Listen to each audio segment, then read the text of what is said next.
I wake up every single day. I am who I say I am. And I get what I get because I live in beast mode. Stop being gazelles. You're not average. You're not even good. You were born to be great.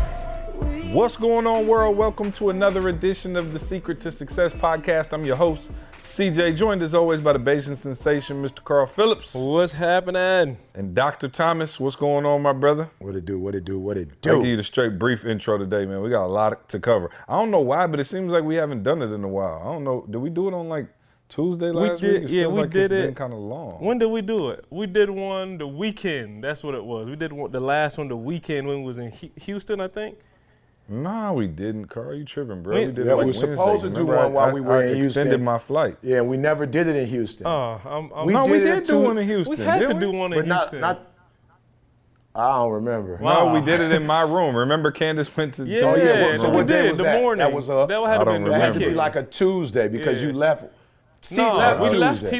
He left the Wednesday morning, so it had to be either Monday or Tuesday morning. No. C left Tuesday. We left Wednesday, so it was Monday. No, he changed his flight. I left Wednesday morning. Remember? Oh, you got it. Yep. Yeah. So Tuesday. There we go. Tuesday morning. I'm Okay, sorry, so it was y'all. a Tuesday. We got that cold crack. There we go. Off the routine for 1 week, y'all. And we wondering why we man. can't get an academic sponsor to sponsor the podcast.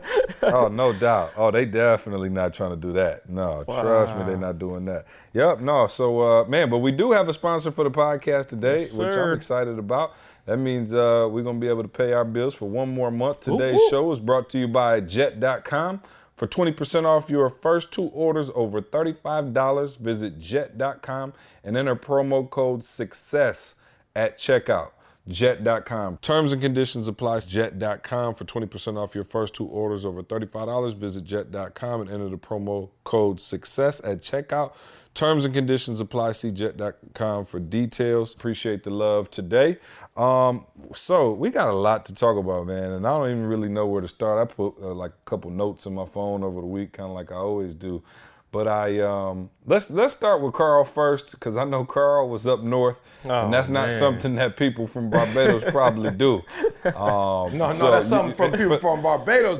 And for those of you listening who don't know what up north is, let's just say that's something that my mom's side of the family tends to do. They go up north. Yeah, I'm just saying. I don't know that my dad's side of the family goes up north. And so when you live in Michigan. Don't say that. Karl them don't know me. He from Barbados. If he knew about it, he would. Let's just say if you from Detroit, you don't know nothing about up north. Let me just say that to you. If you're from Detroit, you're definitely not going up north. Man. So for us living in Michigan, Lansing, around there, of course, is southern Michigan, but northern Michigan, we would say going up north when you go to the cottage or the cabin and go to the woods, kinda, if you will. And so those of you who are familiar with my descent understand why I said my mother's side. We always went up north. My grandmother actually had a cabin up north, so we go up there all the time. And my father's family, we tended to go south. I don't know what happened, but we actually went the opposite direction to Louisiana.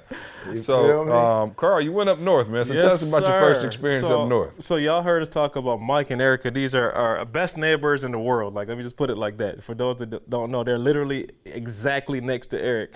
And they have kids, exact same ages as my kids, or just about. And man, they've been telling us forever, like, man, y'all need to come up. Like, it's gonna be, we're gonna have a blast. So my wife planned it, because you know me, I'm just working. And we just went up there this weekend, man. And when I tell you, wow. So we pull up, and when I tell you the cottage is on a lake, like it's just literally on the lake. Like you walk out their back door and the lake is like, I'm talking about like 15, 20 feet away. So what I want people to understand first is just getting out of your environment and doing something different. Literally, man, just being able to be there. And I'm talking about on the boat. So let me give y'all this one, because your boy was trying to surf. And I just realized that that's not something that I'm strong at. I did it like 6 times. I'm talking about holding on to a rope at the back of the joint, the back of the boat. He gunned the boat, and all I know is that I drank like 18 gallons of water in the first like 3 seconds. And I'm telling you, bro, I did like 6 times, see?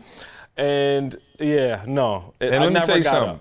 every time I fall out in the lake, I'm scared. I don't know why I feel like I'm about to get eaten by a shark. I'm like, I keep telling myself there's no sharks in there, but when you just sitting there treading water and the boat, you waiting on the boat to come get you, I promise you, it feel like Lake Placid. I'm like, yeah, I'm about to get swallowed up right now. Hey, not to keep it too long, man, but the deep thing for me was just exposing my kids to something else, man. Campfire tonight, you know what I'm saying? We hitting the s'mores off. Of course the kids are, I'm talking about eating it up, and then the morning, like they're literally like, I saw my kids go, and it was 60 degrees that day, and my son was like, yo, I'm going in the water. I'm like, bet, go for it. And the water at the front there is just stupid shallow, like they could jump around and play and they're safe.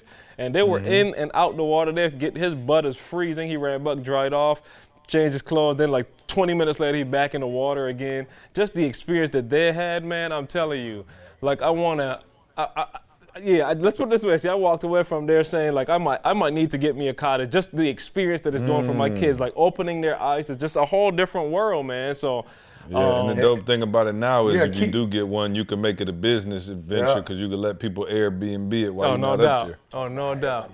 What was you gonna say, E? Oh, and so what was deep? So E, I got you, E. What he was telling me is, here's the deep part, see, and again, exposure.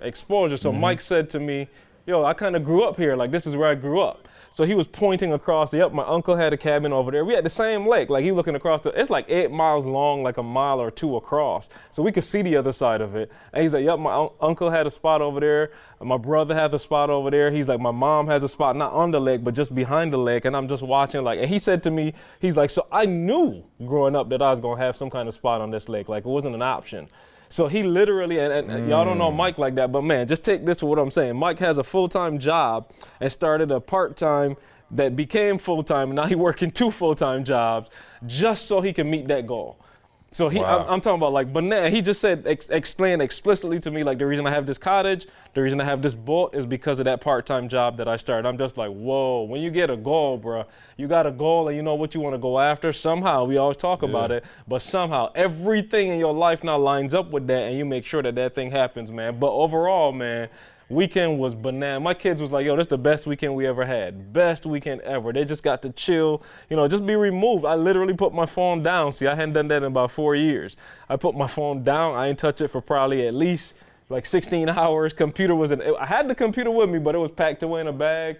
Like literally, man. So just that time away to reflect, think, and enjoy the fam, man. I'm refreshed and just, ready to hit it.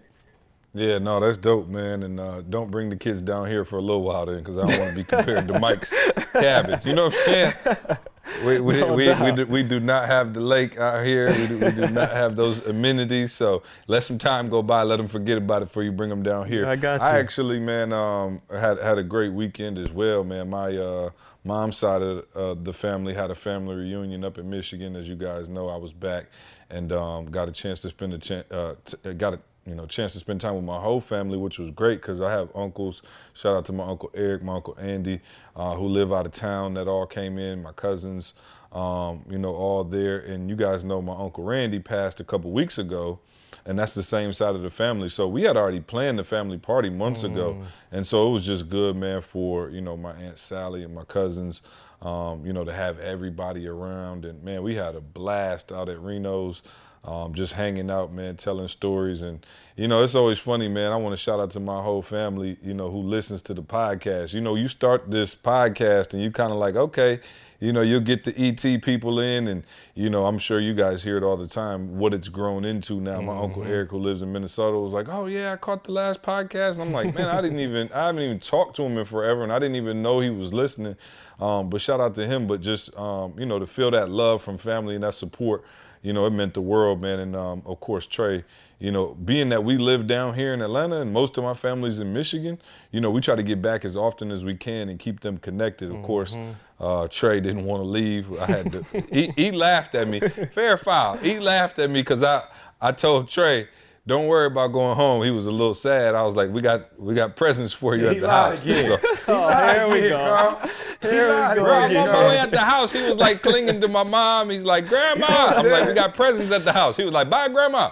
So I I'll said, see you later. Do you got something wrapped or something at the crib? He's like, no, I'm gonna take him to Toys R Us. I said, oh, then you don't have toys then. You don't, Nah, man, it was tough for him, man. Yeah, no, it was tough for him. Trey didn't want to leave. Then he was like, when we get back home, I'm going to get my presents and come right back. No question, like, yeah. No, for sure. Now, I'm not going to define what right back is, but we shall be back, my friend. So, yeah, I told you guys, he's next week we start with the uniform. So he's already told me not to worry. Don't worry he's got about it all Dad. under He control, got it. but I got to order his uniform, and so yeah, he's growing up. Man, awesome sermon at church. Just man, incredible. And besides that, how was your weekend? Oh man, incredible, man. We had our first kickball, our first Sunday activity. We had a huge picnic. Entire church came out. We played kickball, the youth against the grown folk. And man, it was, man. There's a lot of controversy on Instagram. Apparently you didn't touch a base. Yeah. I saw that. It's a lot of controversy. I saw that. We actually have Adele actually put a video together that is going to show you that in actuality, my foot touched the corner of the bag. What people don't realize is I played baseball back in the day. I played baseball through high school, and so you know that when you go into third, you want to cheat. You don't want to put your whole foot because then you can't make that turn. So Adele is going to show on the video, the replay. Instant I replay. hit that joint, and then with the tippy toe, tap, tap, tap, and I came in. But let me tell y'all, I'm going to be real with y'all. I thought we was going to murder them young folks. I just knew we was going to kill them. And the Tyus boy, first of all, shout out to the Tyus boys. They shouldn't even be allowed to play. I'm saying they're not kids. Yeah, they're not kids like that. I don't think Bonzel is 9. I don't think he's 9 years old. Bruh, my man got me flat out. Like, I kicked it right in his chest, and he caught it. And not only did he caught, I'm going to tell his daddy, actually, his father wasn't there. I'm going to tell his daddy, he catches the ball on me, see, and then runs toward me with a look like, what? What? And then all the other little kids like, yeah. And I was like, okay, so you just disrespected the pastor. I hope a she-bear don't come out and eat your little butt up. But no, man, we had the time of our life. Dee Dee stole second base. She's stealing bases. We had the time of our lives. Nah, the question. Dee Dee was out there too? Oh, Dee Dee was out there I ain't seen no video of Dee Dee though. Yeah, Dee Dee was out there killing them little kids. And so we had a ball. Now, she did have to soak in Epsom salt that night. Oh, no doubt. But who cares about the night? You know, we beat them 3-2. They said we cheated. I'd say we used our parental power on a couple calls, you know, because the refs didn't really know what was going on. It was so bad. Corshawn had his camera out, and we had instant replay. We went back a couple times and looked at some plays. So, yeah, man, it was. But let me tell you something. Carl said, beauty of modern technology. Yes. Yeah, Carl said you know, up north, the lakes, man, I'm gonna say the same thing. On your own, man. It's a PC. Listen to me. Walking in Truth was the best church. Pastor Trace, man, they took care of us. They charged us the least you could charge, you know what I'm saying, for rent. They were good to us, see. But y'all all know how it is when you're in somebody else's house. You know, if you come up in a good home, you know, and you're renting, you know, your mama taught you. And so I'll be real, see, we would literally have church, and immediately after, you know, we do our Bible study, we leave immediately afterwards. You know, we would lock it up, clean it, get out. See, man, we came at 11. First, we had church Saturday, and then Sunday, man, 11 o'clock, Chuck got here first. They started cooking, man. Oh, come on, see. Oh, man, Royce did the black bean burgers for the vegans. He did the turkey. He did the beef.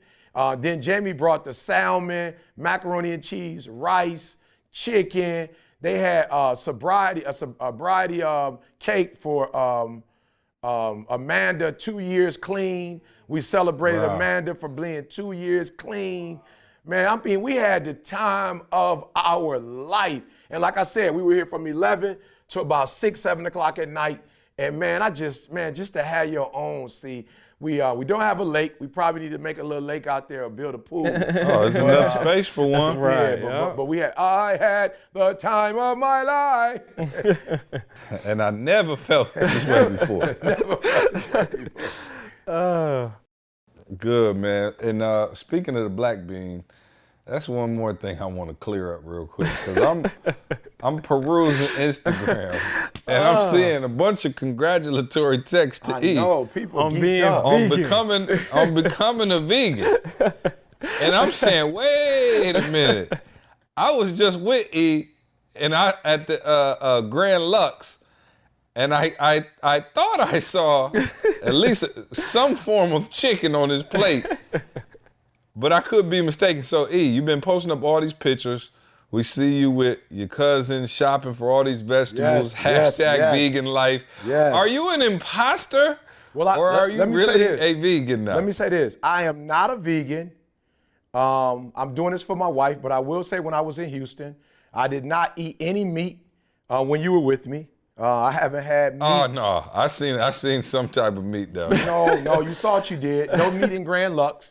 I had in Grand Lux, I had, Didi did eggplant. I did eggs and rice for a couple days. With the Didn't little eat any meat. stir fry vegetable. Yeah, I did stir fried yeah. vegetables and rice, eggs. When I was in Denver, didn't do anything. Once I went to Yard House, had a turkey burger, but at Josh's event, I had carrots, string beans, and potatoes.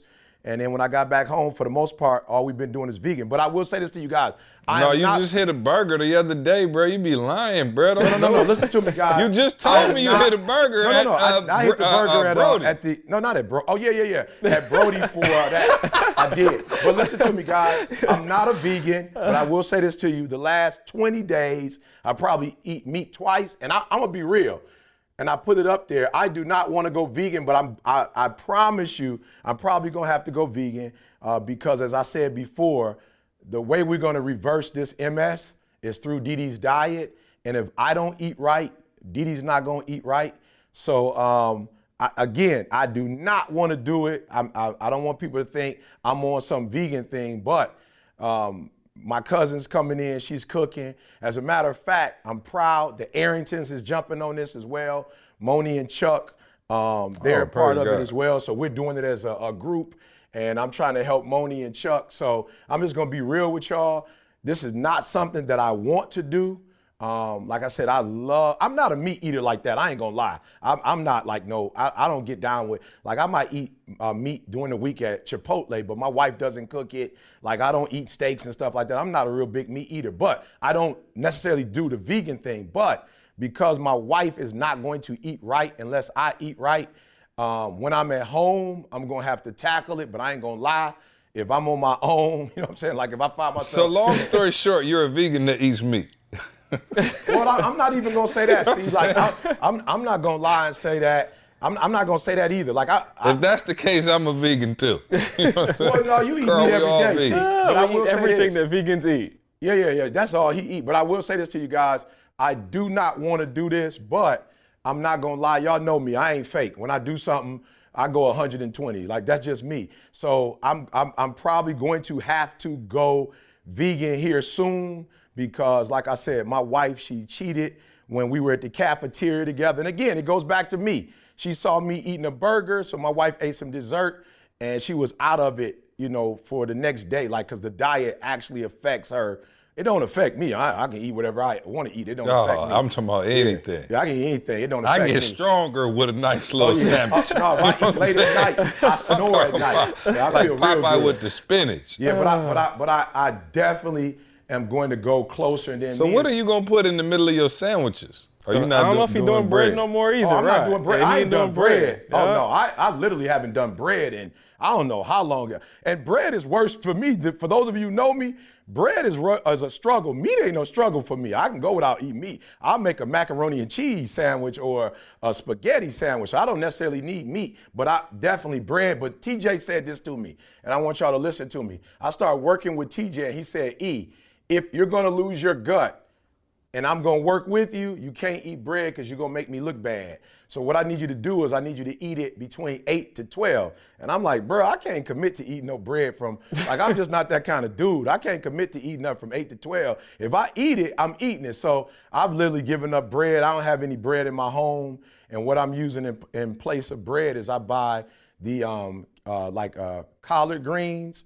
And, I use the collard greens and put all of my vegetables or whatever I'm gonna eat, I put it in the middle of the collard greens and eat it. But I'm off bread, bro. That's not something that I could play with. Like, I can eat a piece of chicken and go 2-3 weeks without. I can't eat bread, here and there. So yeah, bread, death for auto-tune, bro. Death of bread. ET has given up bread. Now what about them desserts? Because I don't know have- my eyes didn't deceive Yeah. me with the Yeah, I don't have a problem with chocolate desserts chip either. cookies. I don't have a problem with dessert either, but I don't know that I'm gonna say I'm gonna give up sugar. Like, that's vegan. That's what. So if you want to say what I am, go vegetarian. But I had an egg today. I'm not. Yeah, I don't. You might as well say I was vegetarian. gonna say, but is like, egg vegetarian? it is. I don't know. Some people say because it's from chicken, it is. Some people say it's not. I just think vegetarian is no pork, beef, chicken, No meat, and I say meat like fish. that. But some people who are vegetarians say they eat fish occasionally. So I just think vegetarian is like all meat, no meats whatsoever, no fish, no nothing. Yeah. But listen to me, guys. For those of you who are gonna be watching me, like you at the restaurant watching me, I believe moderation is the key. So I'm gonna try my hardest with my wife to do the vegan thing. But I don't mean to say this in a bad way, but I'm not sick. Like, you know what I'm saying? As I know today, like I ain't got nothing as I know today.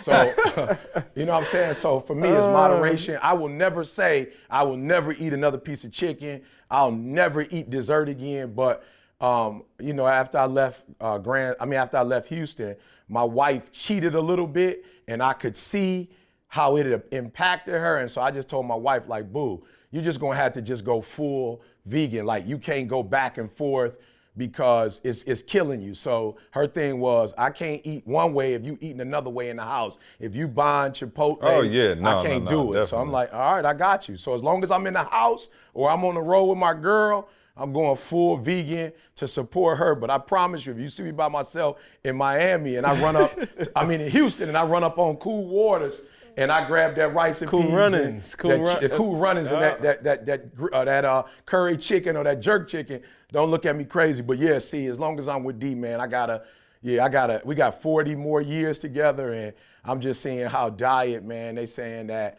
thing can reverse the way you eat. Like, some of the stuff that she's eating, inflammatories, like it's causing, certain things that happen in her body. And I'm just like, nope, I gotta go ahead and go full blast. And so there's some of you listening, for real, y'all know what I'm talking about. Y'all are not in a position not to go 120. And so I am challenging those of you who, like me, you like certain things, but it's not good for your health. We just met with our guy, Jim, we found out his son, I don't know the disease his son got. Karl will come back to it, but man, it's so bad. This dude can't eat. He can't I'm talking eat no wheat, nothing. It's no crazy. wheat, no Yep. soy, no desserts. And he said when he was 17, he discovered he had the disease. Celiac? Was that a Something celiac like that. disease? Yeah, I think he was it just is. saying that, man, he said it was so hard. See, people used to tease him, at the different, school functions when he would go out. But he just made a commitment, man, to, change his diet. He has to drink this nasty drink every day. And so just listening to him today, I was just like, wow, Didi ain't that bad. She can eat it. It might affect her a little bit, but not to that extent. But after hearing little fella today, I just was like, yep, it's time to not only go in myself, but like I said, me and Chuck have made a commitment to each other. And I'm gonna try to help Chuck and my homie Moni. And we're gonna get in here, man, and try to knock this thing out, man. See the way y'all going, I might not be the skinniest dude on the team much longer. Oh, no, I'm not doing that, though, Karl. You know I'm not doing that, Karl. I'll eat way more mashed potatoes if I have to keep the weight let on. me tell you something. You got the genetic advantage over me and E for sure. No doubt. We come from a long line of eaters. You got the genetic advantage on your side, but yeah, my people get that face and that gut real quick, Karl. They not morbidly obese, but they obese though. Right, exactly. Not morbid, yeah, but at some point it's all morbid. So hey, it is what it is. Real quick, again, guys, we appreciate our sponsor this week, man, Jet.com. Today's show is brought to you by Jet.com. For 20% off your first 2 orders over $35, visit Jet.com and enter promo code SUCCESS at checkout. And Karl actually used Jet.com. Karl, yes, sir. How was it? Tell us about it, because I didn't get a chance. They sent you the money apparently. you had the money on your account, Hey, you went shopping without us. They put it in the best hands. Yeah, no, my wife and I sat, man, and literally. So first of all, I'll just be honest with y'all. What blew my mind was the variety of stuff. And it's not Jet Magazine though. Let's get that out Jet the way. Magazine. I thought I was about to get a beauty of the week. No beauty of the week. No, but seriously, man, this site it blew my mind because from and I'll give you the full spectrum. It blew my mind. Fresh fruit. Like you can order bananas, you could get avocados, you could get fresh fruit. I'm talking about from sitting at home. My wife and I are sitting together on a couch. I'm talking about stress-free as all get out. Just sitting there like, yo, let's just grab some groceries real quick. And here's the cool thing, see. The more you add to the cart, so my wife was like, "Yo, something wrong with this?" Like I just added something else and the price went down. That's their thing. Like the more you add, like you actually save prices on some other products. So the process is very, very well organized. Literally, it's like I said, from fresh fruit all the way to like you could get like furniture, office furniture. You could get grown man gifts on that joint. I looked down and there's a part that I clicked on. There's a part of that I clicked on that said like, "Yo, are you over 18?" And I was like, "Yeah, but I'm scared now." But no, literally, I'm telling y'all, the diversity of products on there, man, is insane. Oh, now let me tell you something. Our promo code about to blow up. Carl, you Success me out. Success, man. But seriously, man, they don't have any membership fee. You just get on there, look for what you want. And then they talking about 2-day delivery. Like the products are there in 2 days, man. Obviously, if you're doing fresh fruit, that stuff got to get there quick. But yeah, so no, extremely impressed with the service, man. Like blew my mind. And my wife is geeked. She got stuff and she ain't had to go to Walmart. She ain't had to go to Meijer. She ain't had to go nowhere. Just at home getting it, man. So awesome service. And I didn't know you could do fruits and vegetables flat out. I'm about to get on there and get some avocado. Is it just me? Like, I feel like avocados just blew up in the last like 5-10 years. Like, where have avocados been my whole life? Like, guacamole wasn't that deep. I think it was Chipotle that blew up avocados. Avocados owe a lot to Chipotle because I promise you, when I was coming up, I don't remember anybody eating avocados. Like, so it's weird just a for me, phenomenon because now. literally growing up in Barbados, my grandmother had a tree in the yard. Literally, I could go outside and see what an apple like growing on the tree. So I grew up with that joint. And let me just be real with you, the ones that you getting. Like, they're not even like, yeah. I'm talking about like you would take that off the tree and eat it like an apple. Like, it was sweet. Like, they were way bigger than the ones that I see now, too. So, but no, I heard E say that, too. Like, they literally, like, just seem to have blown up here in, like, the last couple of years. You never heard about them joints nowhere, like, for real.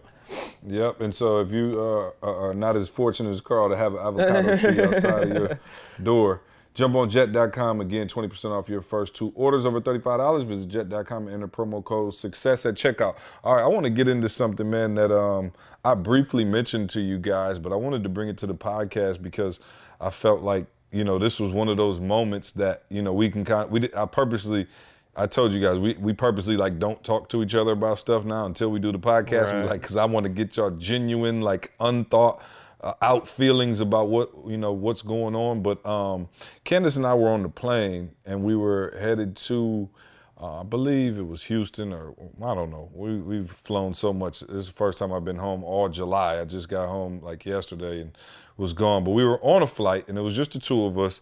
And we're on this flight and it was already like a smaller flight, and you know, it was kind of an old crappy plane.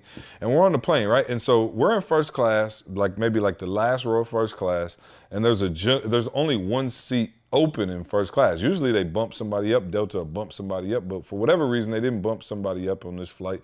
And so there was 2 seats in front of us. The guy was sitting by the window, and then on the aisle there was no seat, right? So I'm like, oh, okay, it's an open seat, and I've been, you know, it's a long flight. It's like a 3-hour flight or something like that. So we're sitting there, and about halfway through the flight, I see an older lady. By older, you know, I apologize to my mom, but she was in her 60s, if you will. And she came up and I saw her like talking to the guy, right? And she was talking to him, and I see him like questioning her, and I'm like trying to eavesdrop a little bit. I'm not even gonna lie. I'm like, okay, what is she doing? And I heard her say that the air wasn't working, you know, in the back, right? And so she's like, you know, kind of motioning like she's hot or something like that. Like the AC wasn't working.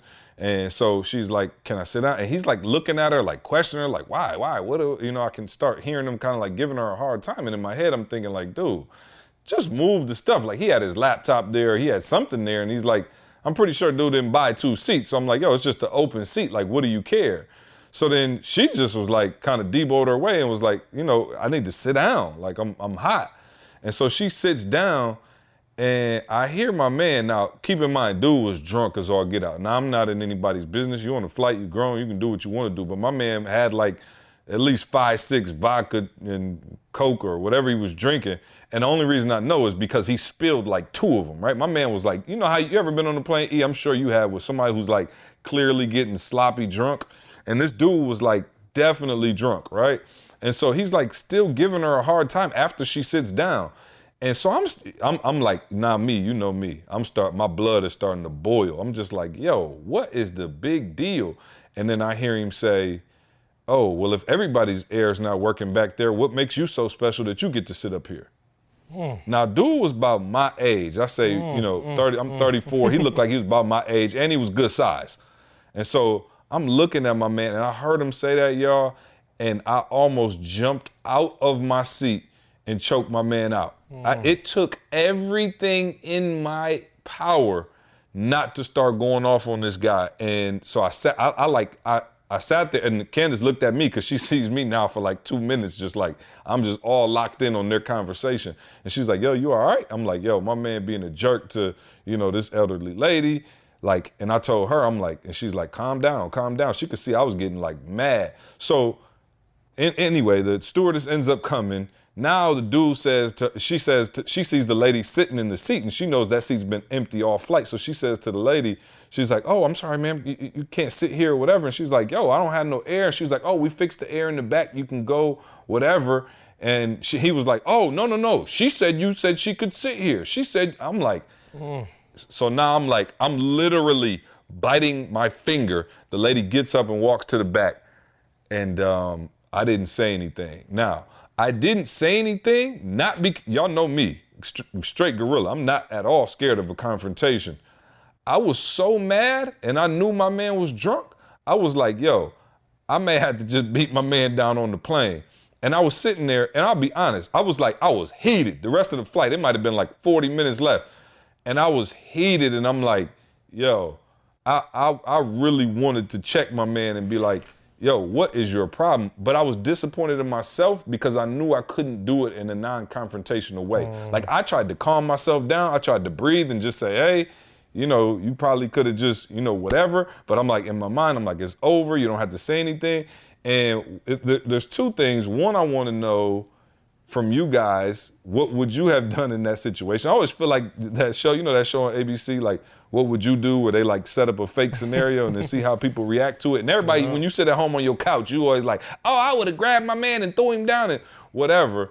But I'm on the plane, I'm like, yo, we on our way to an event, everything's good. Like if I say something to my man in my head, I'm like, he's drunk. If he says something crazy back, like, or tries to get like aggressive with me and I start rumbling with my man on the plane, it's gonna look crazy.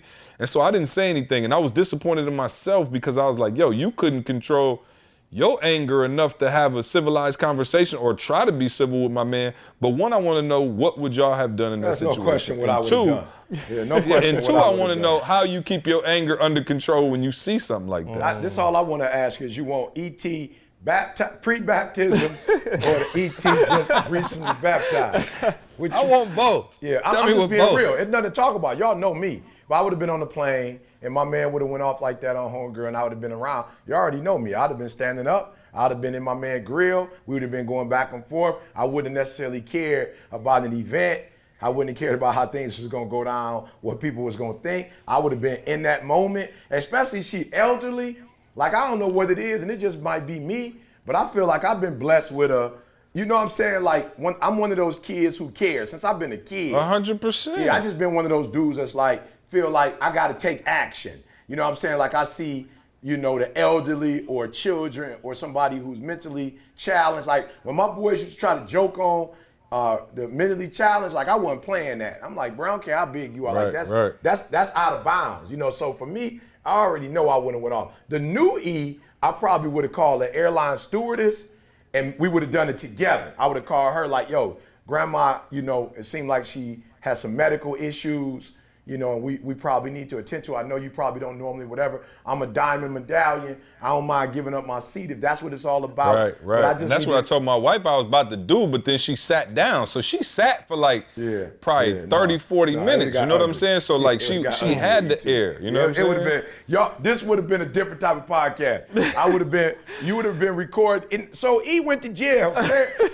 No, for real. No, E, you think I'm being totally serious? Like, yo, my blood was boiling to the point where I wanted to like literally choke my man out. Like I stood up, I was about to stand up, and my wife saw me, and she saw like my nostrils flaring, like I was about to go all the way there, and I didn't because, like I said, I didn't know how to control. I couldn't just. It wouldn't have been just like, hey man, you know, you probably could have just chilled out a little bit, because I'm like in my head, I'm like, yo, he's drunk, and if he say something out of line, I'm not gonna sit here and act like I could just hold my composure and be all cool about it. And we in close quarters too. So I'm like having flashes like TSA arresting me, taking me off the plane.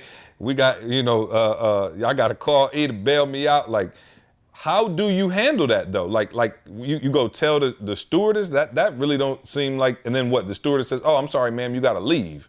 Like, you know what I mean? Like, technically, he didn't hurt her, he didn't do anything to her. So it's like, what could the stewardess have done?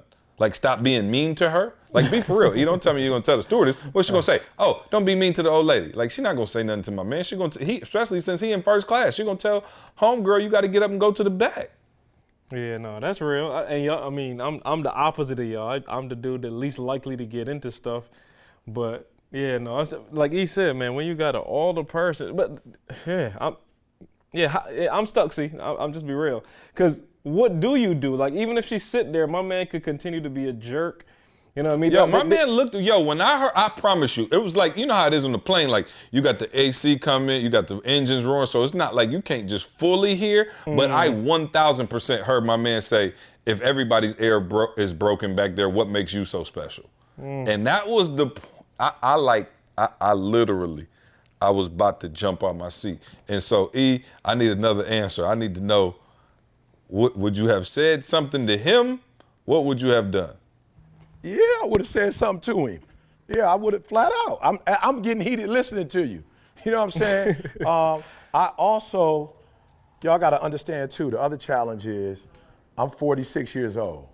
You know what I'm saying? Like, for real, and I feel like, you see, he in his 30s.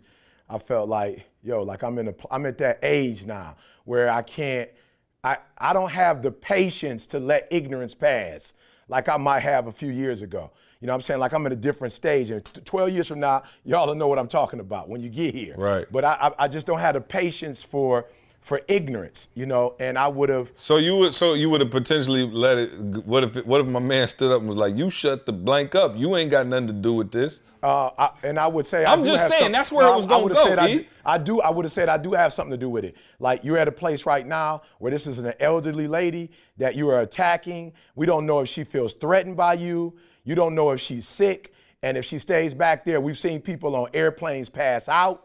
You know, we've seen people on airplanes, you know, have some medical emergencies, and she's not up here, you know what I'm saying, because she just want to be in first class. She cannot breathe. There was a challenge in the back. So she didn't come up here on some recreational stuff. She came here on some medical stuff. So we have to attend to it. Now, if I need to switch seats with her, like if you want her to sit in my seat and I sit next to you, but bruh, she's having some challenges, like calm down. And then if my man want to act a fool, like, yo, for real, especially you drunk, I promise you, my man spilled a couple drinks. Like, he was definitely on his like fifth or sixth drink, and he spilled a couple. Yeah, I would have said something, see, because I'm gonna tell you what I would have been thinking. My mother, you know what I'm saying, I'd have been thinking, this is my mom you talking to.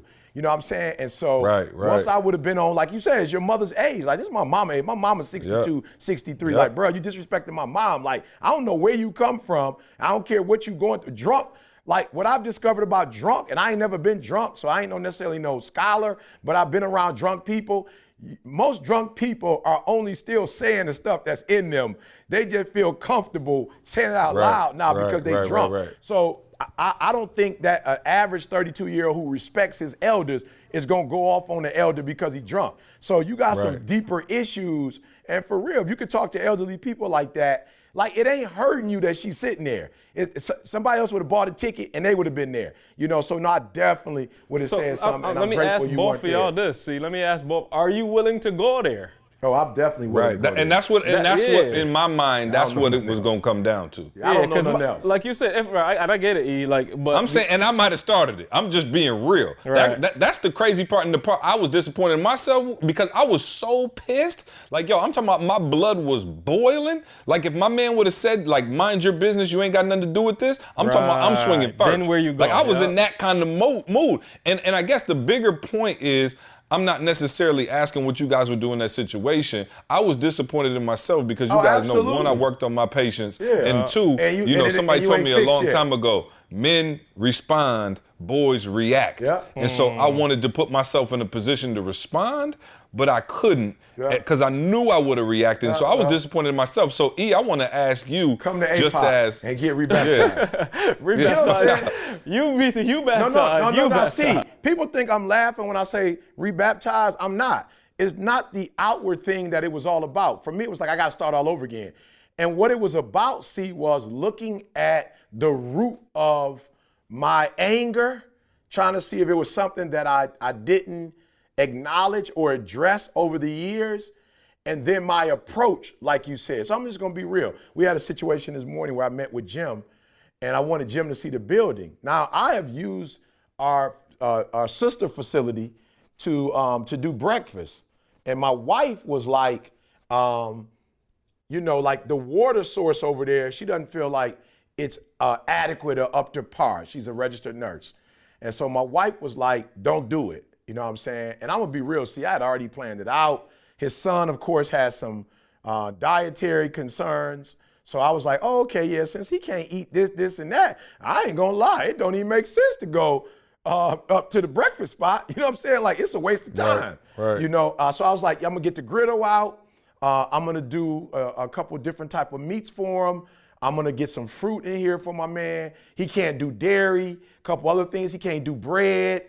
I'm like, what are we going to? You know what I'm saying? Where we go? You can't do the waffles. You can't eat toast. You can't eat this, cheese, egg. I'm like, bro, it don't even make sense. You can't drink no chocolate milk, you know? And so my wife said to me, yo, don't do it. And Didi's a gorilla. And y'all got to do Chris Daniels' assessment to know what I'm talking about. But one of the things that I'm grateful for that I learned about a gorilla is that the piece that Chris said that I thought was deep is that the gorilla's desire to control. So I'm saying, all right, E, if you with Didi and she a gorilla and you go gorilla, it's only one or two things that's gonna happen with gorilla to gorilla, and it's your wife. Like, it's not that deep. So I was like, okay, so Didi's saying it's a control issue, and not that she's controlling. It is she feels like health-wise, we can't control the environment. One, it's not no kitchen. Two, you ain't got, like, you didn't get certified by the state for the health board of whatever. I just don't think it's safe. And I ain't gonna lie, see, a couple months ago, before baptism, I would have been like, yo, it's my idea. Why you always tearing my ideas down? And the other thing about the gorilla is that they are about execution. So they don't necessarily, they're not necessarily thoughtful about how they say what they say. So when Didi tells me it's not a great idea, she's not always sensitive about it. She's just matter of fact, like it is what it is. And so I've had to get mature, see, and say, yo, she's not trying to be disrespectful. She's telling you, matter of fact, don't do it. And so I said to myself, and I hit Karl up this morning at 6 and said, yo, Karl, I'm gonna abandon the cooking idea and we're just gonna go to the restaurant. And even though I know it's a limited menu, it's not limited in safety. And so no matter what my man eat, it ain't gonna be that deep in terms of if it's healthy, if it's clean, whatever. So I've grown, see, and so I know what you're talking about. I've grown in that, yo, E, first of all, you don't have to, because I got like a flamingo and then the gorilla. But the fact that I have flamingo means that the gorilla is secondary. So I don't have the what do you call it? I don't have as great of a need to be in control like my wife. I don't have that greatest need. I can back off. So I was like, E, just back off, do it somewhere else. Didi's gonna feel comfortable. She's not gonna be worried about the whatever. But I'm just being real. See, 8 months ago, I didn't have that. 8 months ago, you know, if I felt like I needed to argue a point. I'm not really thinking all those things through. So to your point, I felt like I could have de-escalated the situation. And even though I would have felt like I needed to check my man, I still would have gone in with the mindset of, we're not going to fight, E. You're going to say this, you're going to say this, you're going to say this, and you're going to do this, you're going to do this. So I would have been chess playing. I would have been a couple moves ahead of my man to guarantee that whatever. So I feel you 100%, but I'm just saying, when I say I got rebaptized, people joking and laughing. No, I know what you mean. I'm saying not 100%. You, but people are joking a lot. And Didi, I said to Didi the other day, we went to a event, I told you, and my man was kind of playing me, and I said, yo, E, is it worth, like, yo, if you say something to my man, and he say something back to you, so let me just tell you the truth, see. I'm walking at 3 o'clock. Y'all know how I do, Karl. It's 3 o'clock in the morning. It's 3 o'clock in the morning, and I'm walking, and then at about 3:45, I see a cop comes and he's following me. 3 o'clock in the morning, I'm at the West End Hotel. Instead of going to the mall, seeing, causing problems, I walk now outside the mall. Outside the hotel in the parking structure. But it's a mall too. And the cop, I saw him, see, and the cop come up to me, is everything okay? I said, everything is great, sir. He said, no, is everything okay? I said, everything is great. He said, okay, what do you mean everything is great? I said, I'm out here praying. I pray every morning at 3 o'clock in the morning. It's a young man. He's like, oh, okay, cool. So then, what's his name comes out with me? Kendall comes out with me. And then as Kendall comes out, now they come back to me. Now it's a different officer, but the supervisor. No, both of y'all praying, I doubt it. You feel me? Supervisor. Yeah, it's 4 or something. See, so you got to understand that the old me is still present, but I've got to exercise the new me. Got to exercise the new me. So my man says, yo, is everything all right? I said, bro, your last guy asked me, is everything okay? And I told you I pray. Now, this may seem weird to you that I'm up at 3 o'clock in the morning praying, but I'm not intoxicated. I haven't caused any problems. And if you've noticed, if you got me on camera, I have walked the same path. And so he says, I told you that, no, you can't be here. And so I started explaining myself. He said, look, I told you you can't be here. And then he gets out of his little golf cart and he begins to walk up to me. And I said, officer, is there a problem? Like, yo, I haven't done anything and you walking up on me. He said, I told you, and I'm not going to tell you again, that you cannot be on it. I said, is this private property? Jesus, take the wheel. And so, see, what I said was, E, this your last one. Stop. I said, is this private property? And he said, I told you can't be here. And so immediately I had to go with, are you going to deal with your manhood and the fact that he's disrespecting you as a man? You spent however much money to be at this hotel. You have the right to be here. Or are you going to focus on, this is 30 minutes to an hour of training and development with Kendall. And you're about to waste the training and development because if you keep at it, he's going to call in backup and they're going to put you in the car. Either you're going to go to jail or you're going to be in the back of the car explaining yourself, etc. And I said, E, go walk the street. You got Kendall with you. It's not a situation of you don't feel safe. Get off the mall property and just go walk up the street. And I decided to go walk up the street. So I know exactly what you're saying, C, but that's what I mean when the new E is saying, think this thing all the way through, E. It's not what are you going to gain from debating with a dude about this when it's nothing. You got a conference tomorrow morning. That morning I had a conference to do. It's like, E, let it go. And so I let it go. So I know exactly what you're saying, C, but I have a different thinking, a different thought process. I've got some boundaries that I've set up that when I begin to feel the blood boiling just before we get to 212, it's not, it's boiling at 212. You know what I'm saying? At 180, it's like, yo, E, back up. It's not getting anywhere. Let me tell you something. I was at 312. Yeah. I was at 312. Yeah. And I think that's the thing, I guess, that I guess you're hitting right on what I wanted to talk about, because there's people out there, myself included, who when you run into a situation like that, you do just react, right? It's the knee jerk. somebody yelling at you, somebody going off, you know, it could be a spouse, a friend, a relative, or some, you know, a complete stranger. The knee-jerk reaction says to do one thing. And for me, like I said, I was just disappointed in myself. And even to this day, like, that's why I wanted to talk about on the podcast. Like, yo, I'm still hurt that I just let my man slide on that. You know what I'm saying? And I'm like, yo, was that my pride? Like, you know what I'm saying? Like, it was an ego. Like, I wanted to, like, shut him down. Like, I don't really know, but I could not compose myself enough to, you know, like I said, intervene in the situation, or else it would have got ugly. And my wife was like, oh, I'm proud of you. You didn't say anything. And she didn't know, but I'm still stewing because I'm like, man, I should have been able to say something. But I think there's people out there, E, in, you know, certain situations, maybe pre-baptized E, who, you know, when something bad happens, or when they go down to the DMV, or, you know, when they get their car towed, like, the first initial gut reaction is to just go off. And so you're saying that we all need to get rebaptized. Yeah, and I'm saying, yeah, we get rebaptized. You know what I'm saying? And specifically, I'm saying it, see, because here's where my biggest challenge was. I felt like as a child, and I'm not saying I'm right, see? I'm not saying I'm right, bruh. I'm telling you how I felt, what my perspective was. When I found out that the person who was raising me wasn't my biological father,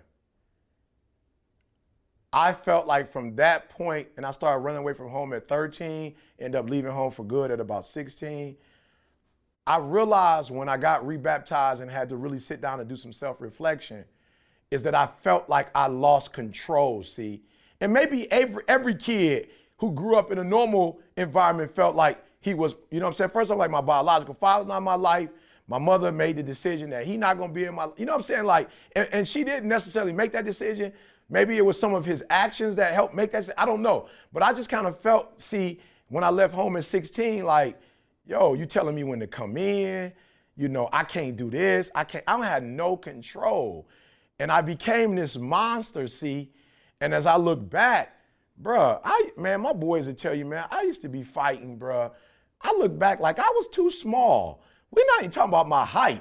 I was just too small. I wasn't but $145, $150, and I was in the middle of it, like, let's go. I would go to parties or go to events, like, starting stuff, like, what you looking at? Let's go.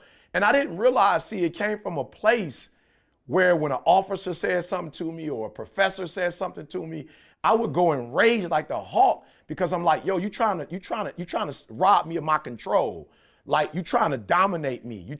So I'm getting into an argument, or I'm at the grocery store and somebody cut in front of me. It wasn't the thing itself, see, that made me blow up. Now, I thought it was because I had never done the inability to self-assess. I wasn't really self-assessing over the years.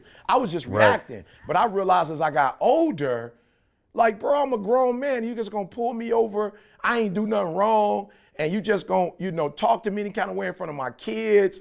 You know, I remember the movie Crash, where my man violated my man in front of his girl, and his girl was pissed because she like, you saw my man, you ain't gonna do nothing. You know, so for me, see, it's like, I feel like over the years, I felt that.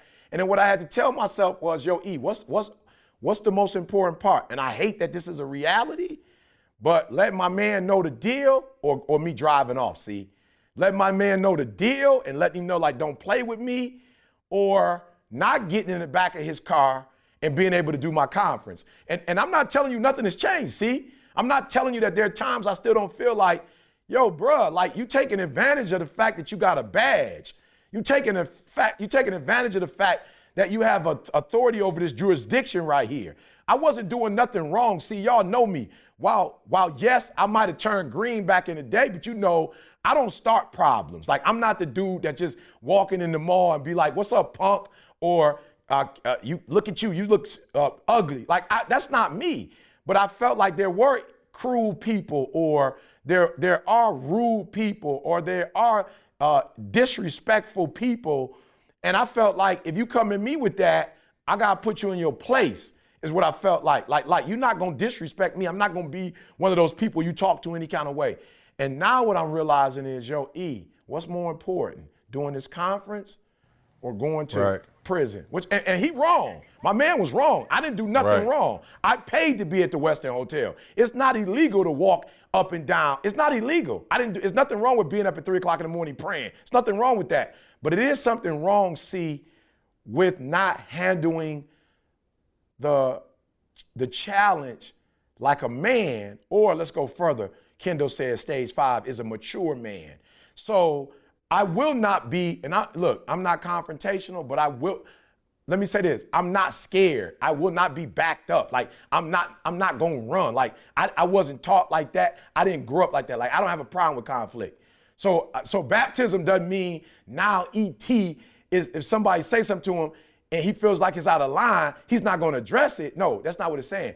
But I'm gonna be very cautious, intentional, and deliberate about how I handle it, so that we can get the best outcomes. Yeah, and I think the two things that stand out to me. One, my dad had a saying when I was younger. Always say, I'm gonna clean it up for the podcast because I'm not allowed to swear. Don't let an a-hole make you an a-hole. Right. He always used to say that. My dad had a few little sayings that stuck with me. I promise.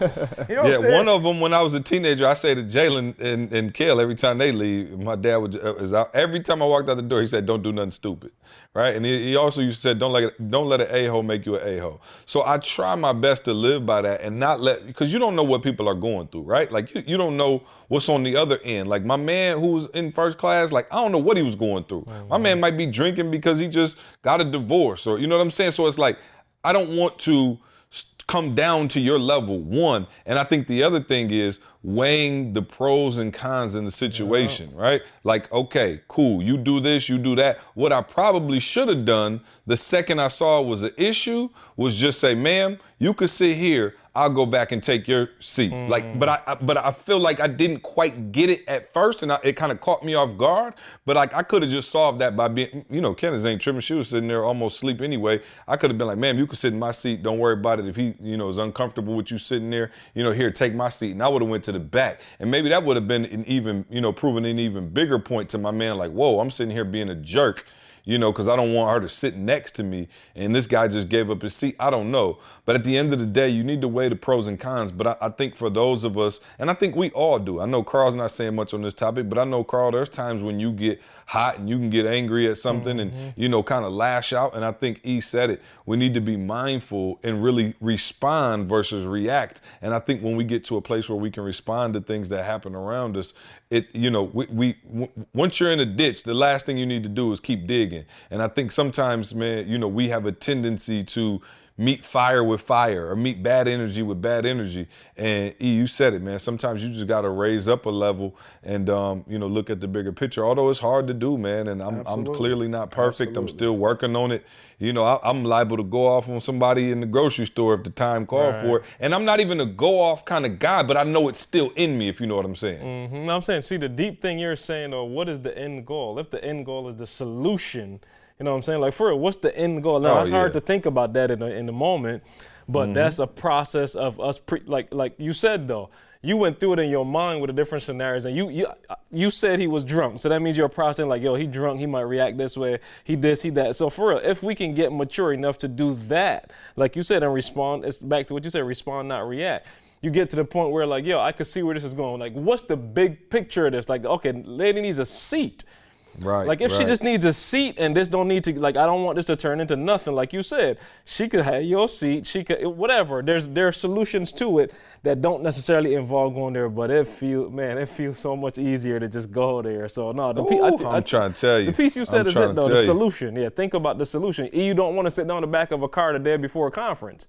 So the solution to that is shut your mouth and just go somewhere, suck your pride up. Yes, let's think about the solution, man. Right, 100%, man. Well, I appreciate y'all engaging me on that just because I think it's, just an interesting topic, man. I think it's interesting to find out, like, how people respond and react in certain situations. And I'm always fascinated by the human psychology and, kind of like what makes certain people do certain things or say certain things or act a certain way, or what what would you do if put in certain positions. And I always been a bigger guy my whole life. I was always the biggest kid in class and, biggest kid on the playground. And I always prided myself on like bullying the bully, if you will. Like I never let anybody get bullied around me. Like, you know what I mean? Like I remember coming from middle school, we had the West Side bus, which was like from the hood would come to like the middle class neighborhood and pick up, you know, all the students on our bus. Now, a lot of my homies, you know, eventually would ride that bus, but in 6th grade, I didn't know any of them, right? And so they came over from, you know, a little rougher side of town where my dad grew up and picked us up kind of in the middle class part. And my friends used to be terrified to get on the bus because people would, you know, obviously try to mess with them because they came from, you know, they didn't see them as being as hard as they were or whatever. And I promise you, after day one, I told them all at the bus stop the next day, sit by me and don't worry about nothing. I'm not getting ready to let anybody bully y'all. And that's always kind of been my mentality. And I wanted to stand up for that lady in that moment. But unfortunately, my own rage and, you know, my own inability to deal with my anger didn't allow me to do it. And I put my own selfish, you know, kind of feelings above hers in reality because I wasn't able to stand up for her because I was ready to knock my man out. So, like I said, man, see, and let me add this. This is the flip side of that. And I just want to challenge people, you know, who are my man. I've kind of found out in life, you know, that, and bullying is not what people think. You know, a lot of people think, you know, bullying is, you know, I don't want to say size or whatever. You know, I think it's a deeper issue. I think there are those of us who will get angry, with one group, but we're not going to get mad with the other group, if you know what I'm saying. You know, it's like selective anger. And I just want to challenge those out there, you know, whether, you know, who are in power. See, you talked about being in power. That's one of the things I'm cautious of. Like bullying to me is not just about size, but sometimes it's about, you know, power also. And I want to say to all my CEOs, you know, all of my, you know, husbands, fathers, mothers, wives, whatever, you know, we got to be cautious because there are times where we won't go off on one group of people because how we want them to see us, but we'll go off on our kids, you know, because, right. You know what I'm saying? Because we have the authority to go off on them, but we'll go off on our wife, you know what I'm saying? Because, you know, it's behind closed doors, or we'll go off on our employees, but we won't go off, you know, on the dude that's lending us the money or the board, if you will. Whatever your thing is, you know, that's not really my thing. My kids will tell you, you know, my dad, the passion and the rage that you see him speaking with, like, and we do something we ain't supposed to do, he come with. I do it wherever. I realize I had to let it go. Hey, my favorite thing with E and his kids is they'll be like, Dad, you don't gotta yell. He'd be like, don't play me like that. I always yell. Go watch one of my videos. You know I'm passionate. Right. I'm saying, don't try to act like I ever talk soft. I'm not no doggone soft-spoken person. You know what I'm saying? I order my Chipotle in this voice. Yeah. So, but what I had to do was say, yo, E, for real, you can do this. You know what I'm saying? And like I said, I don't want to use the podcast as a place to, you know, really talk through, you know, all the things I had to, you know, go through. But for me, for real, I did feel like, and there's some of you out there with your rage, you don't feel like sometimes it is. And I felt like, and again, I ain't put my business on the street, but the generation I grew up in, I promise you, they weren't talking. You know what I'm saying? It wasn't no issue of when you did something wrong. There weren't a lot of conversations going on. So for me, I kind of felt like, yo, y'all getting it easy compared to what I got through, you know. But then, like you said, see, it's about the inability to self-assess. And can you take your game to another level? And so for me, that was my thing. See, like, yo, I grew up for real. Like, I grew up in Detroit, like for real, that experience. So when you're my height and my size, you know what I'm saying? Like you gotta let people know, like, yo, for real, like you might be beating up on folks and getting away with it, but like that, it's not about to happen to me. Like I ain't about to be running home. I ain't scared of you because you taller than me or bigger than me, like whatever, you know? And so I think instead of shooting people, you know what I'm saying? Instead of, you know, being violent on that end, I kind of picked up on the streets that like, yo, we gonna get into it. I'm gonna show you, like, don't play with me. And as I became an adult, some of the passion that I think has helped me to be successful, some of it in certain areas, it is not as effective, if that makes sense.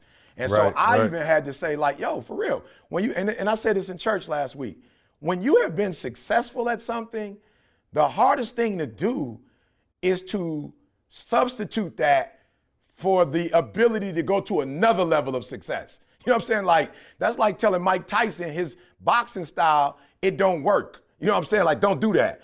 But as we see, he kept doing it and did make adjustments. And eventually people got, if that's what you want to say, accustomed to it, or were able to figure it out.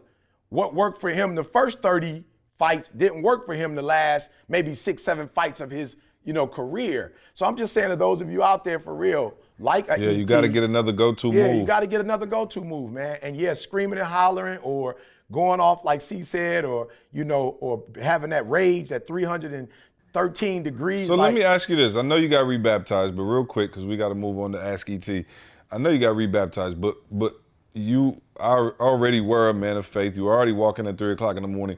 What, like, practically did you have to change in your life to stop from going off like you used to? Like, and that's the crazy thing. Like, I'm always worried, like when we talk on podcasts, people are like, oh, he used to go off? No, he didn't. But in every blue moon when he would go off, now he's trying to only go off every 2 blue moons or 3 blue moons, whatever, or never. But I'm saying, like, what processes change? Because you've always been getting up, walking and talking at 3 o'clock since I met you. So, like, have you taken another level of prayer, or do you, No. what's changed? Like, give us just give us 1 or 2 things we can go do today that will help us not to go off when we get pissed the next time. And I said it a minute ago, that what works for you at one point in your life doesn't always work. And I think what's crazy, see, is, and Didi and I was talking about it yesterday. We were doing the, the gorilla, the flamingo, and the turtle and the chameleon. Didi and I were both saying the hardest part about, she was like, you don't learn nothing new really from this assessment. Like, you don't find out something, I'm a people person. She said, but what's the hardest part is that it's you and you always think you right. You know what I'm saying? Didi was like, yo, the stuff that I do that's not right, like, she was like, the way I talk to you, like, I'm not real sensitive. She was like, in my eyes as a gorilla, the fact that I'm focused on results, that's good to me. I ain't really tripping on the fact that you feel like you need to hear it a certain way. Like, I'm a gorilla. I don't do that. So while you might be hurt when I say, Eric, don't do the doggone breakfast because it's a health issue, Didi's like, I've not thought about how much time you put into it, how close you were to it, whatever. I just told you don't do it because I know the results might not come out the way you wanted to, so just kill it. And I was like, yeah, Didi, for real. We all think we're right. Everybody thinks they're right. And so what I had to do was say, don't think about it from your standpoint. Think about it from your daughter's standpoint. Right, right. And because I'm going to be real. See, bruh, when it came to my kids, bruh, like, I'm just being 100, bruh. I'm really, I think through what I do, bruh. I'm strategic. Like, I didn't get to, from being homeless, and like not taking school serious to where I am today, just waking up by luck. See, like, I really think things through. So the way I've raised my children, the decisions that I've made for them, like, everything I've done, I've calculated it. You know what I'm saying? Like, and so to have a 16-year-old, and I know we got to get to Ask ET, but let me just paint the picture. No, go for it. You got a BMW, bruh. Your college is paid for. I've helped you navigate through your class courses. I've put you through certain programs. You work for Michigan State basketball. You got whatever you need. Now, I ain't necessarily cashing you out, but you got the shoes, the clothes. Like, you don't want for anything. And then the one thing I do that you don't like you about to try to crucify me for it?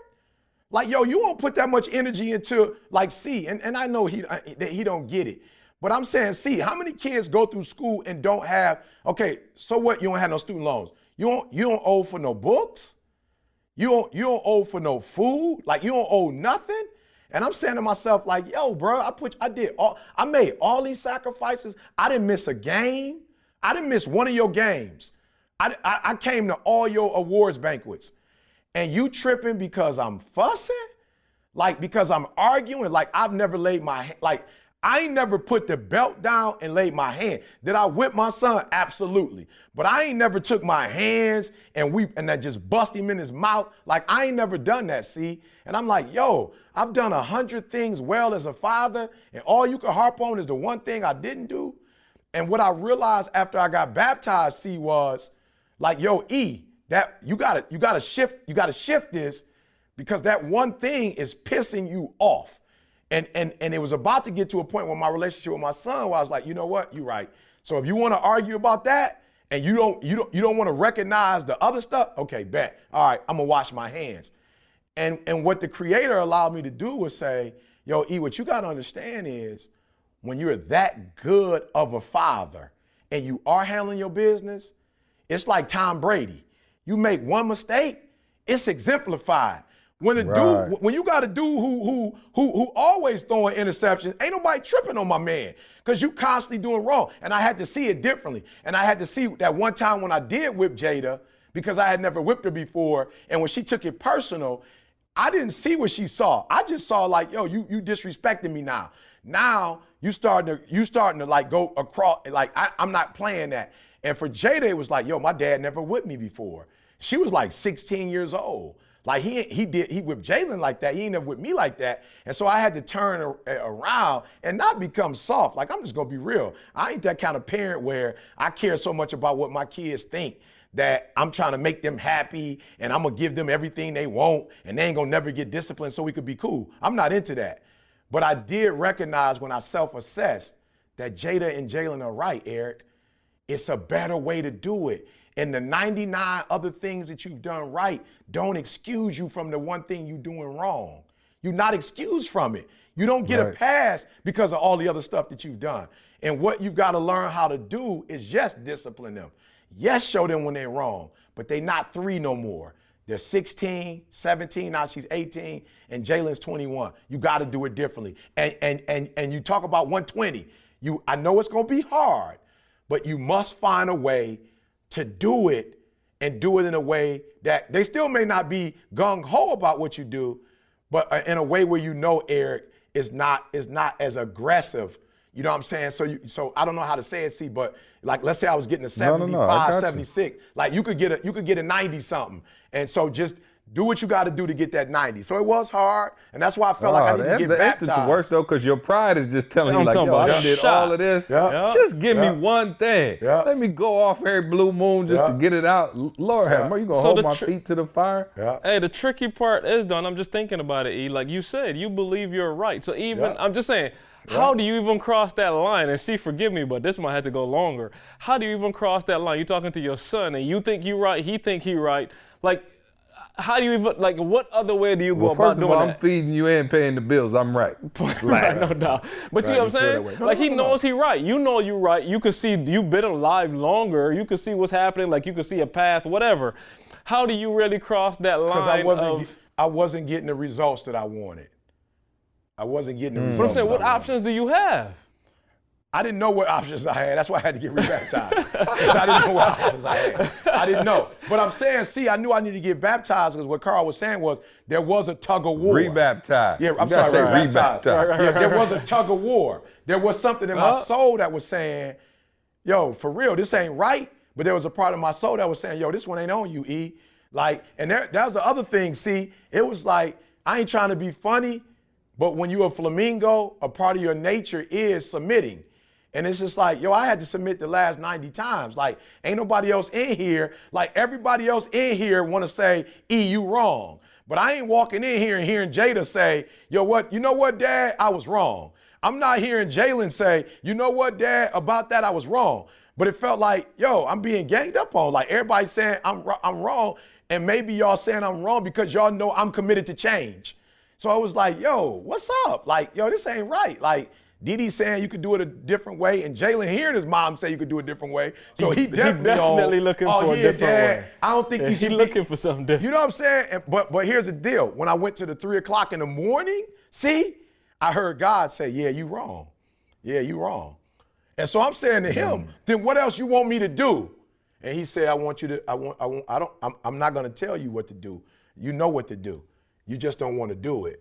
You know what I'm saying? It's almost like the vegan thing. I ain't stupid. I paid thousands of dollars to go to San Diego to meet with a dude who told my wife what she needed to do with her health to turn her health around. But my thing was like, yo, see, like you don't want to do it. It's your health.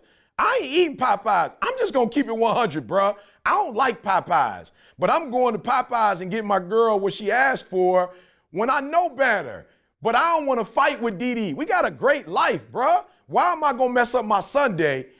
You know what I'm saying? Telling you to eat some doggone chickpeas and sweet potatoes when you like, you know what I'm saying? And God was like, yo, you can't keep getting her the Popeyes, son. And I know y'all doing very, very good, but I promise you, if you put a little discipline on her, you're gonna go to great. But I'm like, God, she a gorilla. If I tell a gorilla she can't have it, it ain't gonna do nothing but cause problems. Like, we're gonna be fussing. Well, not to mention, then it's like, oh, what you think I'm fat? Like, oh, You feel what I'm saying? No Popeyes. No Popeyes for you, boy. I think you should eat a salad today. Oh, yeah, that's gonna go well. Ugly. You feel me? That's gonna go well. But after a while, see, it was like, yo, it's like what you said, see, with you looking at the lady, and you was cool, because you got off the plane with the lady. I live with Dee. I'm seeing Dee not being able to, exercise or work out like she want to work out. And I know the trick. And I know I got loot. I prayed for money to be able to do the organic and eat the fruits and not have to worry. I prayed for that and I got it. And the person who holding me up is the person that needed the most. This the person that want to get cheesecake and the person who want to eat like that. I don't even got it. I'm just being real. Like I said, I ain't gonna be no vegan, but vegetarian ain't nothing for me. It ain't that deep. But I had to say to myself, like, yo, E, why are you afraid to fight? Fight. You know what I'm saying? And that's what it was with my kids. Why are you afraid to take it to another level? And I'm gonna be real. See, when I'm doing something by myself, which is why I like to be by myself. When I'm by myself, I ain't got no fights. It ain't no fight. Like, we gonna do it this way and let's go. 3 o'clock in the morning, no problem. Now that Dee not working, right. 3 o'clock is a problem because she like, shoot, I'm trying to get some extra sleep. And I'm hearing you at 6 o'clock in the morning walking around. So I'm just saying what was difficult, see, was I knew what I needed to do, but I just was like, I've done this, that. It's like I got money, see. I ain't never had, money just to be able to live the way I wanted to live. And now we got to go vegan? Like, come on. Like, this is the time where I could be ordering stuff and doing stuff. I could be splurging. And now you telling me I can afford to drink 6 juices and put them all together, and I gotta drink water, and I gotta drink water in a glass. So here it is. Me and you drinking water, see? We doing our thing, and now Sean gonna come and tell us, stop drinking water out the plastic. You need to drink water out the glass. It's like, what? They don't even serve glass water. Biggie said more money, more problems. Yeah, so that's what it is. See, the struggle of when you've done all that you can do, and it's not working, 120%, and you know there's another level, and you got to go that next level. And you just don't want, it's not that you can't do it, but it's like, yo, I've been a good parent. I've done right by my kids. And God was saying, yeah, you can, but come higher. Come higher, son. You have more in you. And can I be honest, see, since I made the adjustments, because I went to my wife. I ain't playing with it. I go to Dee once a month and say, all right, boo, I got rebaptized, but do you see a difference? How am I doing? Yup, how am I doing? Yup, you making improvements. How do I look now?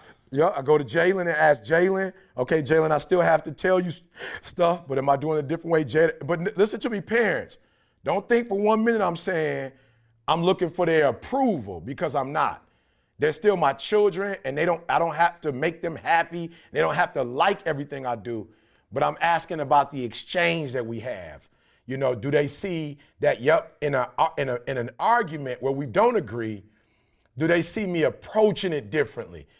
I'm still gonna correct you, chastise you, reproof, like we still going there. You ain't gonna do what you wanna do when you wanna do. I told my daughter, don't ever move back to my house. Once you go back to school after this, don't ever come back, because you're not fair. Like, you're not considerate of everybody else. You know what I'm saying? And so me and your mom have gotten on one page. She's just not fair. Dee will be like, Eric, I'm a neat freak. I know you ain't on my level, but put your stuff up, wash your clothes, whatever. Jada got stuff everywhere. She not making her bed. She leaving dishes in the sink. And I'm like, yo, I'm not mad at you. You young.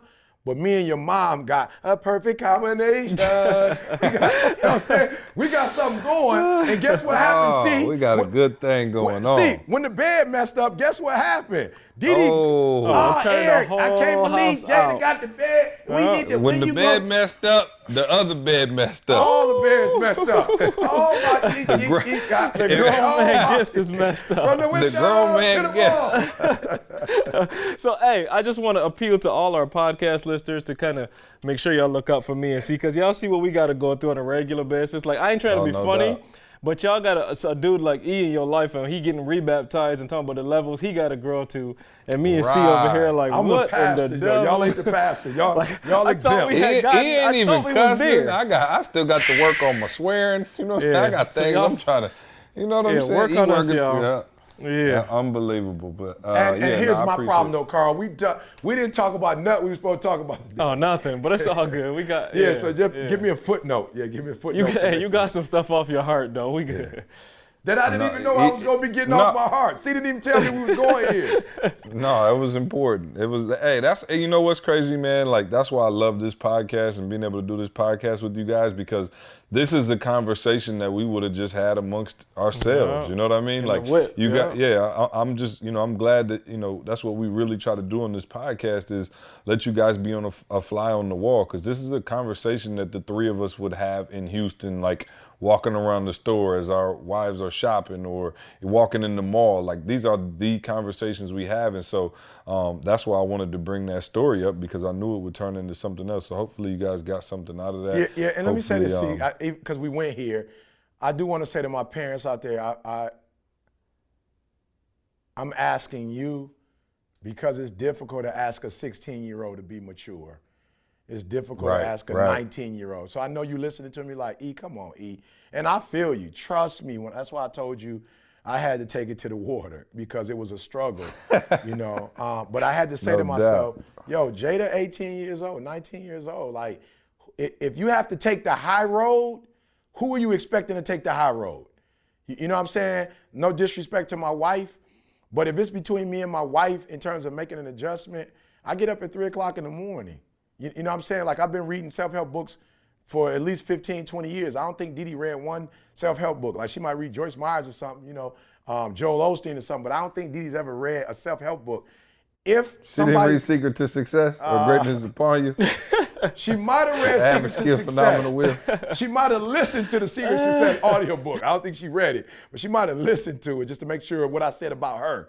That was the only reason she read it. But I'm being real, parents. Like, if you're going to expect somebody to go, and here's the other thing, don't take it personal as your children are developing. I heard a father tell me today, his father, rest in peace, he's probably in his 60s. His father's deceased. He says his father used to tell him, as you're dealing with your children, don't think you're going to have the most mature, thoughtful, well thought through conversation with them, at a certain age. He says that everything hasn't filled up in their brain yet. You know what I'm saying? He said, and once it get there, and the father told me, he was like, well, I was trying to fill it on my own. But he and his son for about, I think maybe Karl, 3 or 4 years. 4 years, yeah. Weren't really talking to each other. And it was so funny. The son said, we were talking about homeschool, and the son said, Karl, don't you ever homeschool your son. I hated being homeschooled. And kind of talked to me and Karl about how he literally fell out with his father. Now here's the deal. See, this is so crazy. His father homeschooled him because of a challenge that he had. He had a sickness, and then he had a challenge based on it. And so his father was only doing it to protect him. So I just want to say, but here's what he said. Here's what he said that was so deep. He said, me and my old dude so close now. And he was like, it was just at that age, 16, 17, 18, 19, I can't tell you what happened. But at 22, married, and with children, like, yo, me and my father had a closest relationship in the world. So I just want to say to some of you, don't give up on the complete relationship because of what's happening right now. And I told the young man, I was like, yo, you don't get it. As parents, we're not trying to control you, but we are trying to plan your life so that it's the best life it could be. And some of the stuff that you went through, your father just didn't want you to go through that. And you end up going through it. I think he ended up having his first child when he was 18 or something like that, 19.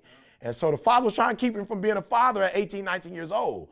with somebody that he didn't even know, And so I just want to say to the parents, this kid, man, I was so inspired by his story because he came back, he came back. So for those of you who have a wife or a husband or a child or a job that you're having some conflict in and you rage and you whatever, mental health is so important. And we'll have to talk about that at some point. See, and more importantly, stress is one of the leading causes of death and illness in our generation. Whether you believe that or not, look it up.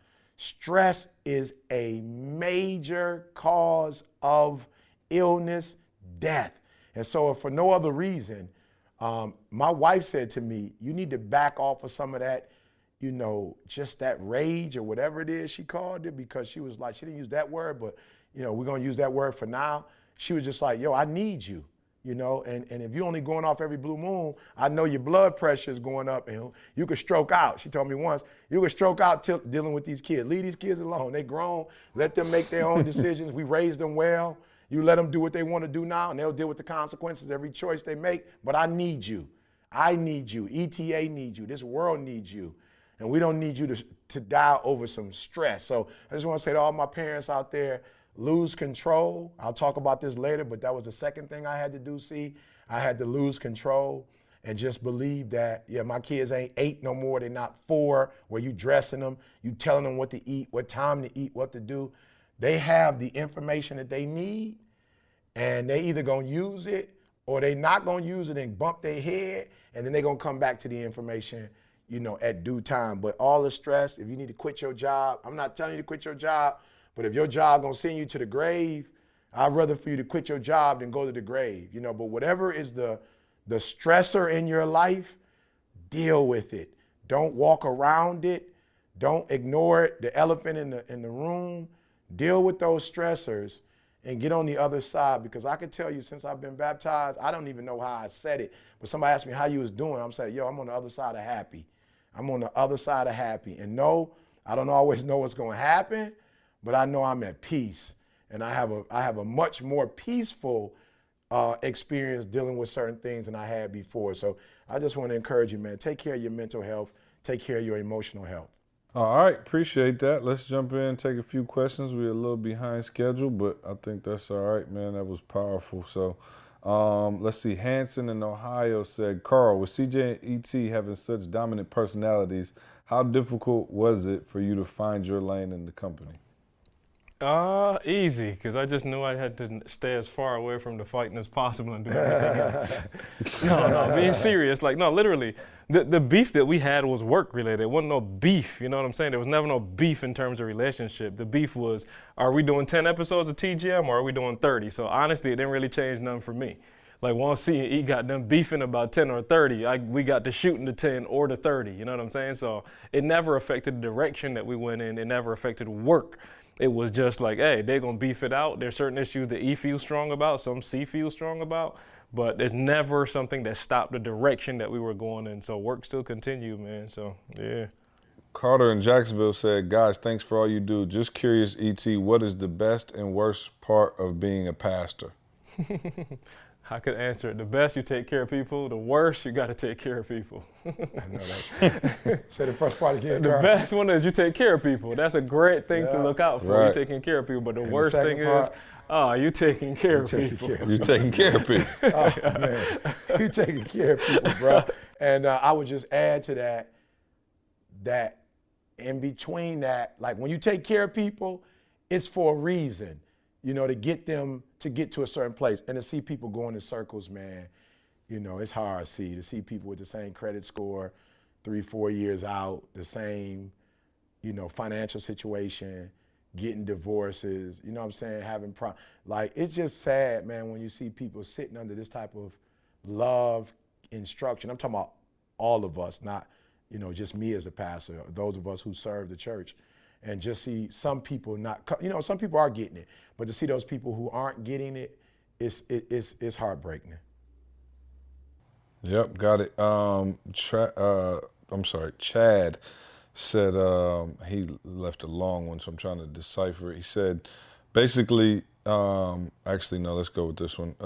I'm sorry, this is Travis. He says, should I follow my heart or my head? Basically, it sounds like, I'm trying to just condense this down. He's got a chance to follow his head and go with a job that's guaranteed pay, decent, or go with his heart and kind of do his entrepreneur thing that may not work out. So he said, can you give an example of when you chose one over the other and how it worked out? Well, we So, did both. Head over heart. We did both as long as we could. We did both we did both until we couldn't do anymore. So, yes, we were traveling the world, whatever that means. Yes, we were doing the advantage and we were speaking and going to schools, et cetera. So I'm just gonna be honest. The three of us did both as long as we could, and there got to a point where one made the decision for us. It made the decision. It was not like we woke up one day and was like, all right, guys, in 90 days, we out. It wasn't even like that. I think I turned in my 2-week notice in 2 weeks, but we did both for as long as we possibly could. So I wouldn't suggest you, because I had a girlfriend call me. She said, Eric, I got a chance to do this 6-figure job, and then I got to do my speaking. I said, how many hours you working? She said, 40. I said, where you working from? She's like, well, some of it is from home. I don't have to be like confined to an office. So I'm like, if you're doing 40 hours and they're going to let you work from home and the person that you're working for, you got started, you know what I'm saying, back in the day and you mentored them, why do you even have to choose? I'm sure that you could do that, do that job and then use that job because it's in line with what she's speaking about. So like what she was asked to do professionally and what she was asked to speak on was the same thing. So I'm like, you're going to draw experiences from your profession and you're going to get more credibility from people knowing that you have this I think it's like a CFO position or something similar to that. And I was like, yo, it's not rocket science. You do both. And when you get to a point where you're speaking every day of the week and you don't have time to do that responsibility, then you let it go. So for me, you do both as long as you possibly can. And then when you have enough opportunities, not money, but when you have enough opportunities where people are calling you, like somebody gonna quit their job to be a speaker. Bro, you getting 3 gigs a month. You're not, come on. Now, if you getting 10, 15 gigs a month and it's gonna require time and attention, then no, you don't need another job. But if you have not blown up in what you do yet, or you're not like doing it full time, then stick with what you're good at and what's paying you. Yeah.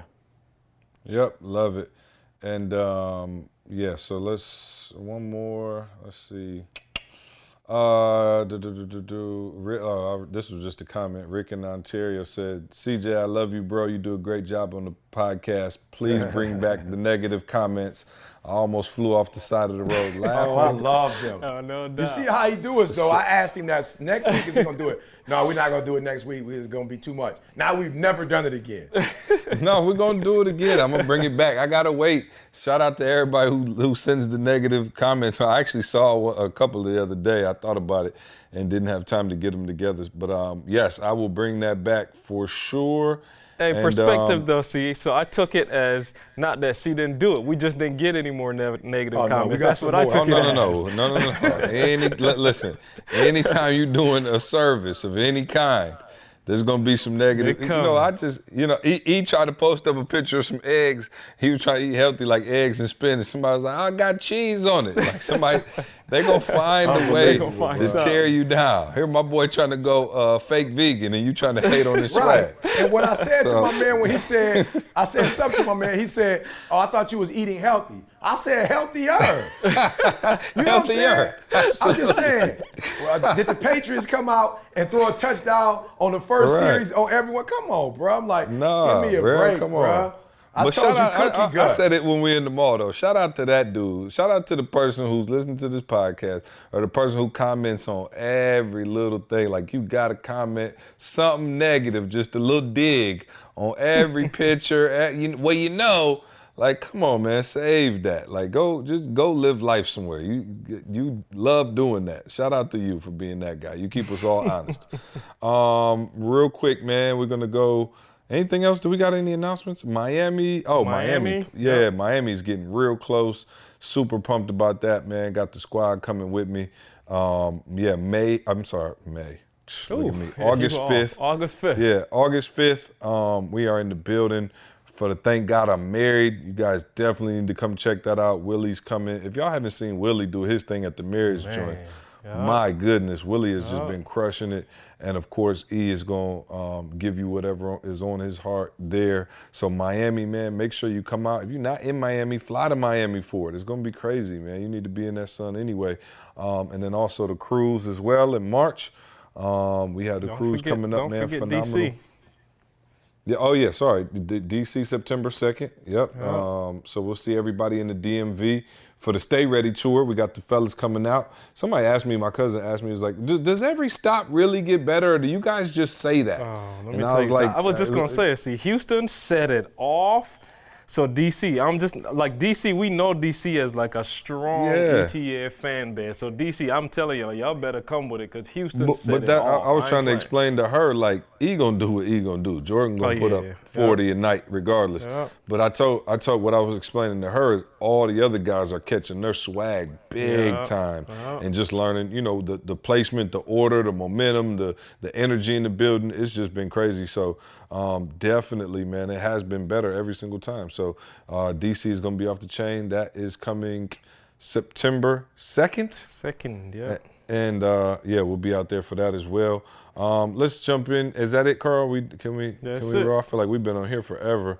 Real quick, again, man, shout out to our sponsors. You guys know we have to read the sponsor stuff, man, and we appreciate all of our people who sponsor this podcast and keep us rolling. Man, they really show a lot of love. So our sponsor today was Jet.com. For 20% off your first 2 orders over $35, visit Jet.com and enter the promo code SUCCESS at checkout. Terms and conditions apply. See Jet.com for details. Jet.com. For 20% off your first 2 orders over $35, visit Jet.com and enter promo code SUCCESS at checkout. Jet.com. Terms and conditions apply. See Jet.com for details. All right, E, get us out of here on that nugget of the day, man, so we can get some work done. Hey, guys, you know what? For real, you know what to do. You know what to do. I told you the challenge that I was facing, with getting to this next level of confrontation. You know what to do. I knew what to do. For real, I knew what to do. I might have been struggling with the how to do it. You know what I'm saying? I might have been struggling with the how. Some of you might be struggling with the how. You know what to do. And I challenge you to go look up the how. Go to YouTube, go get the books. Go talk to the elders in your community. Go talk to the experts. Look at me. And then just go do it. For real. Don't be weary. I was looking at something the other day that said, how are you going to get tired with the footmen, right? You can't definitely run with the horses. And there are those of us in our money, we want to run with horses. The way we live, we want to run with horses. The way we dress, we want private jets. Like, we want to live that life, but we don't want to put in that work. And so I'm encouraging you. That life can happen but not without that work. And so you know what to do. You know what areas of your life are functional, dysfunctional.